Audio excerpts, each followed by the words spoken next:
Today I would like to do a speed comparison between the iPhone 13 mini and the iPhone SE 2020. With iPhone 13 mini, it has A15 chips and 4GB of RAM, while the iPhone SE 2020 it has A13 chip with 3GB of RAM, and now both of these devices are running on iOS 15.4. So I make this video for you to decide is the iPhone SE 2020 still good in 2022. So now we're gonna find out. So I'm gonna test the default app and then games and then Geekbench score. So now we're gonna get started.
The reason that I make this video, I want to find out for those of you that want to get the iPhone SE, the second generation iPhone SE in 2022, I think it's still worth it to get this one in 2022, because you can see even though it has a certain chip, but it's not that slow. But compared to the iPhone 13 mini, the speed is not that far. It is like 1 second behind the iPhone 13.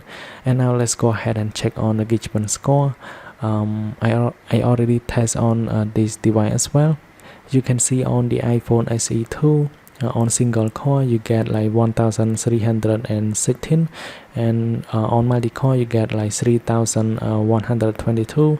And it is, if you compare with the iPhone 13 mini, it is not that a big deal. The speed is like similar to each other. And if you want to get the iPhone SE in 2022, I think it's worth it. And for me, I bought it for like $250. Thanks for watching. I hope this video will help you.